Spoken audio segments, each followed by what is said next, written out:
Welcome back to Speaking with Confidence, a podcast that helps you build the soft skills that lead to real results. Communication, storytelling, public speaking, and showing up with confidence in every conversation that counts. I'm Tim Newman, a recovering college professor turned communication coach, and I'm thrilled to guide you on a journey to becoming a powerful communicator. Thank you so much for supporting the shows. We have listeners in 143 countries and 2,709 cities across the world. So please continue to share, like, and subscribe to the podcast so we can continue to encourage people to speak with confidence. I've talked about interviews and starting conversations in the past. Before every podcast, when I have a guest, we always have a brief call a week or more before the actual interview. We talk about the direction of the show and what value the guest will bring to you, our audience. On interview day, I do not have scripted questions because I want the interview to be more conversational. Today, I'm going to talk about interviews from the standpoint of you being the interviewer, not the interviewee. This is a function of preparation and research, and the techniques I'm going to show you, you can start using today. So why do interviewers like Joe Rogan or Tim Ferriss draw out memorable, deeply personal stories while others get flat, forgettable answers? Much of it comes down to how they open the conversation. The first question sets the tone. It signals safety and determines whether the guest will hold back or engage fully. And today, we're focusing on a simple but powerful tool used by leading interviewers and negotiation trainers, which is called the mirroring technique. You'll see exactly how it works, the precise words to use, and how a small shift can turn guarded replies into authentic, revealing answers. So let's start with an example. In FBI negotiation training, mirroring is a core rapport building skill.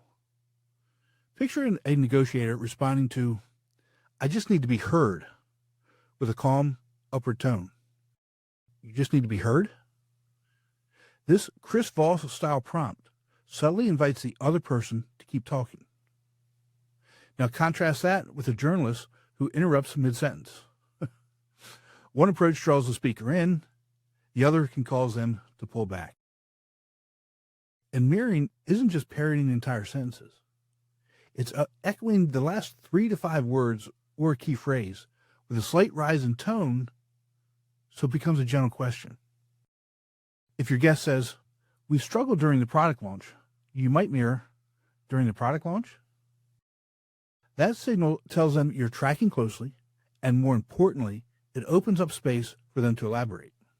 One thing to avoid is robotic repetition. Make your mirror words sound conversational and match the guest's pace and delivery. Research on rapport and elicitation shows mirroring activates reciprocity and helps people feel understood, and experiments on trust building show that perceived trustworthiness and reciprocal gestures increase willingness to disclose. The simple act of reflecting someone's words back to them can shift the dynamic from guarded to cooperative. And to make this shift happen, pause noticeably after you mirror. Hold the silence long enough that the guest has room to continue. It's that quiet moment often draws out layers they hadn't planned to share to begin with. Support it with nonverbal cues like a slight head tilt or raised eyebrows to show you expect more. Here are some quick phrasing templates. If the guest says, "It was a turning point for our team," you would say, "A turning point?" If the guest says, "I've never told this story before," you would say, "Never told this story before." When you add labeling to mirroring, start safely. Use openers like, "It seems like," or "It looks like," or "You seem," followed by a neutral descriptor such as frustrated, or passionate, or hesitant. This lets you acknowledge emotion without making any risky assumptions. If you miss the mark, you can always say, "I might be wrong, help me understand." And once you've mastered mirroring's rhythm, you're ready to combine it with emotion labeling to uncover what's beneath the surface, and that's where the conversation can shift in powerful ways. Picture this. Your guest is sitting across from you, holding back tears. You say, "It seems like this memory still carries a lot of weight for you." That's labeling, saying what you observe in their words or body language, and it's a proven rapport tool used in negotiation and investigation interviewing. You're not repeating their words. You're naming the emotion you can reasonably infer from what you're seeing or hearing. Here's where many interviewers slip: presumptive labeling. And that's when you assign an emotion as fact, such as, "You must be devastated." That's risky because it boxes them in. Observation labeling is different. It reflects what you've observed in a way that invites confirmation or correction. For example, your voice dropped when you mentioned that. It seems like that topic brings up some frustration. Did I read that right? This "seems like" or "it looks like" preface keeps it safe and allows the other person to steer the emotional definition.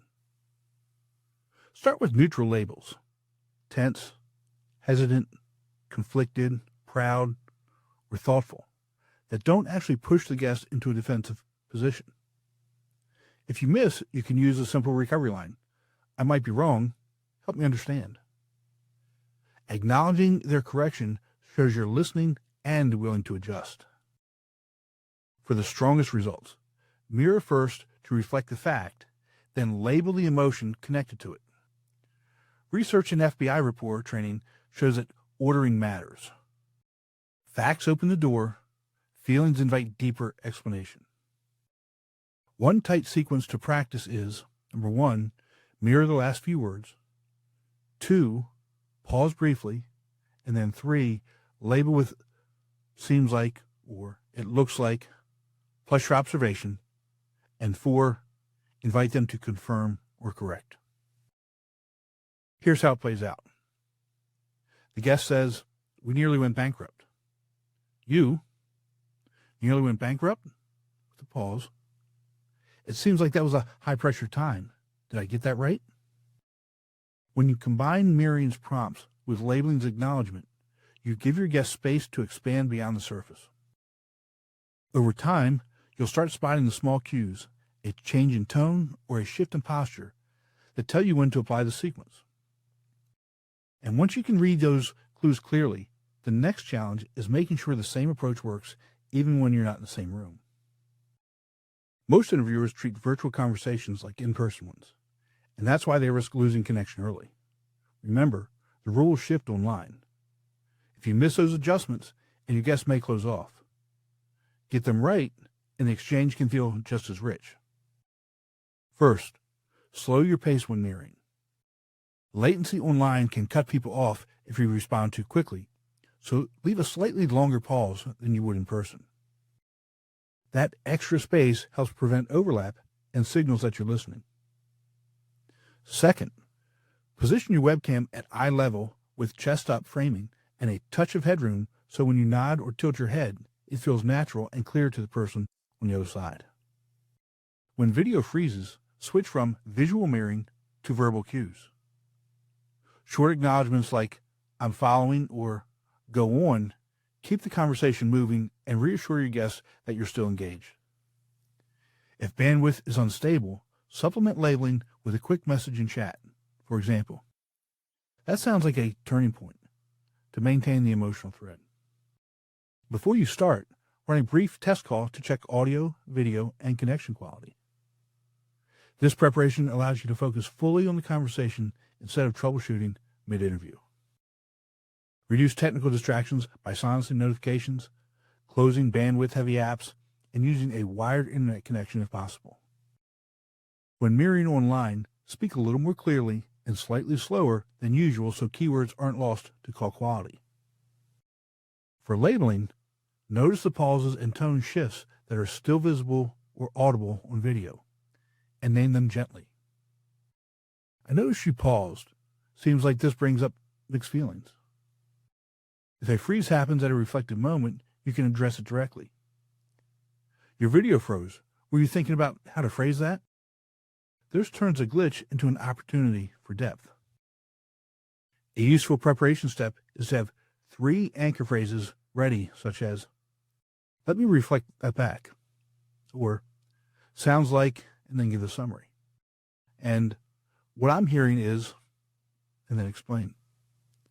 These work as bridges during lag or awkward gaps. And before a real interview, do a short practice sessions with a colleague on the same platform to rehearse mirroring and labeling at a digital pace. And when you integrate these adjustments, virtual interviews can carry the same level of connection as face-to-face ones, giving you all the benefits of rapport, even through a screen, and setting you up to link every technique into a seamless conversation. This is the move top interviewers and negotiation trainers use consistently because it reliably opens space for more detail. Mirroring helps invite expansion, labeling surfaces the emotional layer, and adapting your pacing online keeps both working in virtual settings. Try this small experiment in your next conversation. Mirror the last 3 words they say, pause, then label what you observe with a neutral, seems like or it looks like, and see if they expand or correct. Note the difference and share one sentence in the comments about what changed. It's a simple way to practice these tools and track your own results. Remember, we're looking for progress, not perfection. That's all for today.